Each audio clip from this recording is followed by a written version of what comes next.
નમસ્કાર વિદ્યાર્થી મિત્રો, આપ સૌનું હાર્દિક સ્વાગત છે ગૌતમ સ્કૂલની અંદર.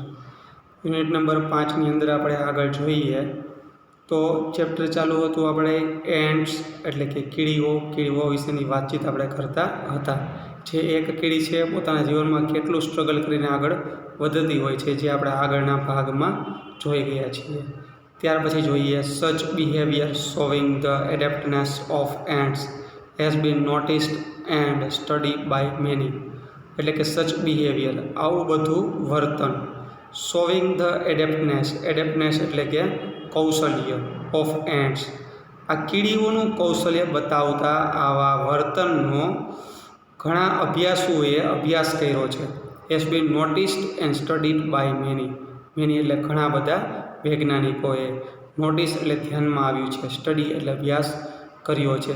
ઘણા બધા વૈજ્ઞાનિકોએ આવા કીડીઓનું કૌશલ્ય છે એમનો અભ્યાસ કર્યો છે. Now science has discovered some things. હવે વિજ્ઞાને કંઈક શોધી કાઢ્યું છે. ડિસ્કવર્ડ એટલે શોધી કાઢવું. શું શોધી કાઢ્યું છે? About ant life which seem to show that the intelligence of this tiny creature is very close to human intelligence. Now science discovered some things, આવા કંઈક વસ્તુઓ શોધી કાઢી છે. અબાઉટ એન્ટ્સ લાઈફ, કીડીઓના જીવન વિશેની કંઈક વસ્તુઓ શોધી છે. વિચ સીમ, કે જે લાગે છે, two show that the intelligence એટલે કે સમજ શક્તિ, ઓફ ધીસ ટાઇની ક્રિએચર, આ નાનું જે પ્રાણી છે એની સમજ શક્તિ ખૂબ જ નજીક છે. ટુ વેરી ક્લોઝ એટલે ખૂબ જ નજીક. ટુ હ્યુમન ઇન્ટેલિજન્સ એટલે કે માણસના જે સમજ શક્તિ છે એના જેવી સમજ શક્તિની નજીક આ કીડીઓની પણ સમજ શક્તિ નજીક છે. Not all scientist concede to this view, એટલે કે બધા વૈજ્ઞાનિકો આવું માનતા નથી. કન્સીડ એટલે સ્વીકાર, નોટ એટલે સ્વીકારતા નથી. But you may look at some of this fact and form your own opinion. But you may look, પણ તમે જોઈ શકો છો, આ થોડીક હકીકતો છે, તમારા મત મુજબ તમે પણ એનો અભિપ્રાય તમારી મેળે તમે બનાવી શકો છો. ઓપિનિયન એટલે કે અભિપ્રાય. These are ants that do farming. આ કીડીઓ છે ખેતી પણ કરે છે. ફાર્મિંગ એટલે કે ખેતી કરવી. કીડીઓ ખેતી કરતી પણ નજરે પડે છે. You may know that it was a big leap for human progress when man gave up being a full-time hunter and took to farming. You may know, તમે જાણો છો, that it was a big leap એટલે કે મોટો કૂદકો હતો, કદમ હતું. લીપ એટલે કદમ, બિગ એટલે મોટું. તમે જાણો છો એક મોટું કદમ હતું ફોર હ્યુમન પ્રોગ્રેસ, માનવની પ્રગતિ માટે ખૂબ મોટું કદમ કહી શકાય. કે જ્યારે when man gave up being a full time hunter, કે માણસે આખો દિવસ શિકાર કરતો હતો, એ શિકારને છોડી દીધો અને એના બદલામાં ટુ ફાર્મિંગ એટલે ખેતીનો વ્યવસાય સ્વીકાર્યો. પહેલાંના માણસો છે એ શિકાર કરીને પોતાનો ખોરાક મેળવતા હતા. હવે આજનો માનવી શું કરવા લાગ્યો છે? ખેતી કરીને ખોરાક મેળવે છે. Seemingly, the umbrella ants of South America have taken the same step in their small way. Seemingly એટલે કે ઉપલક દ્રષ્ટિએ, બરાબર, ઉપલક દ્રષ્ટિએ જોઈએ તો અમ્બ્રેલા એન્ટ્સ એટલે કે છત્રીવાળી કીડીઓ ઓફ સાઉથ અમેરિકા, દક્ષિણ અમેરિકામાં આ કીડીઓ અમ્બ્રેલા કીડી તરીકે ઓળખાય છે. Have taken the same step in their small way, પોતાના જીવનમાં પણ આવી કીડીઓએ નાનું પગલું ભર્યું છે. સ્ટેપ એટલે પગલું ભરવું. ધેર સ્મોલ વે એટલે જીવનમાં, નાના જીવનમાં. They are called by that name, તેઓ અમ્બ્રેલા કીડીના નામે ઓળખાય છે. કયા નામે ઓળખાય છે? અમ્બ્રેલા કીડી. ક્યાં ગણે છે? દક્ષિણ અમેરિકામાં. Because they are often seen carrying large pieces of leaf over their heads like umbrella. શું કામ તે અમ્બ્રેલા કીડી તરીકે ઓળખાય છે? કારણ કે ઓફન એટલે ઘણીવાર તે જોવામાં એવું છે કે આવી કીડીઓ પાંદડાના ટુકડા પોતાના માથા ઉપર લઈને જતી જોવા મળે છે. બરાબર? કેવા હોય છે? જેમ છત્રી કેમ માથા પર ઓઢી હોય એવું લાગતું હોય છે. They take these pieces of leaf to their nest. આ ક્યાં લઈ જાય છે? તો પોતાનો માળો હોય, પોતાનો દર હોય ત્યાં આ કટકાઓ લઈ જાય છે. પીસ એટલે કટકાઓ, લીફ એટલે પાંદડા, નેસ્ટ એટલે માળો અથવા દર. Where they chew them up nicely, કે જ્યાં તેઓ આ પોતાના દરની અંદર આ જે પાંદડાઓ હોય એમને સરખી રીતે ચાવે છે અથવા ખાય છે. Afterwards they make beds of these chewed. Afterwards એટલે કે પછી આ શું બની જાય છે? તો કે આ પાંદડાઓ ક્યારી બની જાય છે. બેડ્સ એટલે કે ક્યારીઓ. On these beds grow afterwards they make a beds of these chewed up leaves. એટલે કે આ ચાવીને આ પાંદડાઓ છે એ કેવા બની જાય છે? કિનારાવાળો ભાગ એટલે કે કિનારી જેવું બની જાય, ક્યારી બની જાય છે. On these beds grows a kind of fungus. Fungus એટલે ફૂગ. બેડ્સ એટલે કે આ પાંદડાઓ જે કિનારીવાળો ભાગ ઘેરો છે ક્યારી તે, ત્યાં કણે ફૂગ જામે છે. Which is the food of ants. જે ખોરાક છે કીડીઓ માટેનો. કયો ખોરાક છે? જે ફૂગ જામે છે એ કીડીઓ માટેનો ખોરાક ગણી શકાય છે. Then there are ants that domesticate cows and milk them. ત્યારબાદ એવી પણ કીડીઓ છે જે ડોમેસ્ટિકેટ એટલે કે ઉછેર કરવો, કોનો? કાઉસ એટલે ગાય. એવી પણ કીડીઓ છે જે ગાયને ઉછેરે છે. એન્ડ મિલ્ક ધેમ, અને તેમાંથી દૂધ દોવે છે.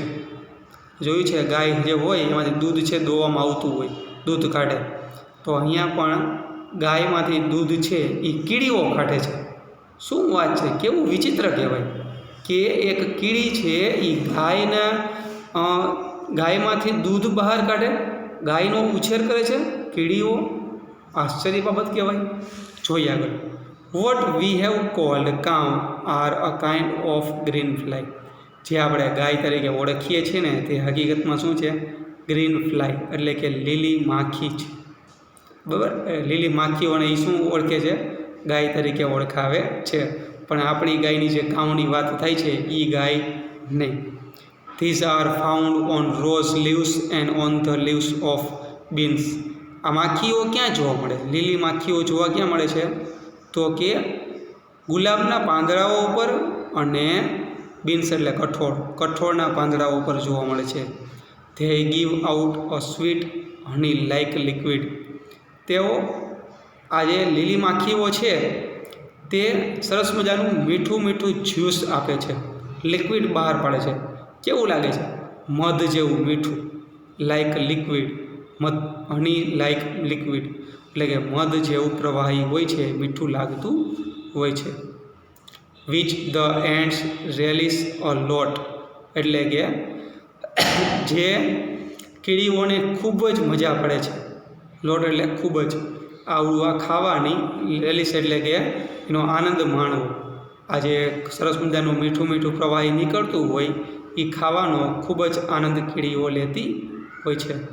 So the ants take this green flies to their nest and keep them there.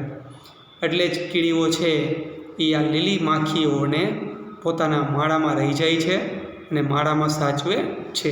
Keep એટલે રાખવું, ધેર એટલે ત્યાં. They feed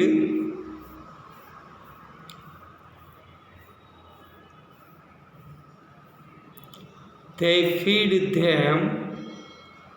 તેઓ તેમને ખવડાવે છે. કીડીઓ છે એ માખીને ખવડાવે છે.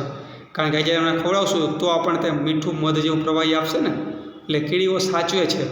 Protect them from there enemies. એમના દુશ્મનો હોય, આ લીલી માખીઓ છે એમના પણ દુશ્મનો હોય, એમના દુશ્મનોથી પણ સાચવે છે, રક્ષા કરે છે. And they milk them pressing their sides gently and making them give out their honey. અને કીડીઓ છે તેમના બે બાજુ જે હોય, બે બાજુમાંથી દૂધ છે એ દબાવીને કાઢવામાં આવે છે. પ્રેસિંગ એટલે દબાવવું. ધેર સાઇડ એટલે બાજુઓ, બે બાજુમાં દૂધ નીકળતું હોય ત્યાં દબાવીને દૂધ કાઢવામાં આવે છે. Ants we are told play games, nurse their sick and bury their dead.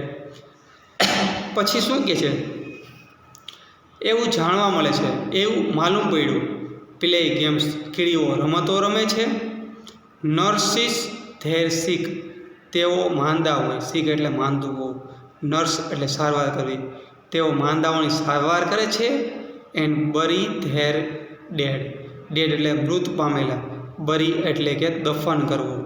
જે કીડીઓ મૃત પામી ગઈ હોય, મરી ગઈ હોય એને દફનની વિધિ પણ કીડીઓ કરે છે. કેમ આપણા અમુક ધર્મની અંદર જોવા મળતું હોય કે માણસ મરી જાય પછી તેને દફનાવી દઈએ, તો અહીંયા કીડીઓ મરી જાય તો એમને અગ્નિ સંસ્કાર નથી આપવામાં આવતા, પણ તેને દફનાવવામાં આવે છે. They see that each one in the nest does its share of the work.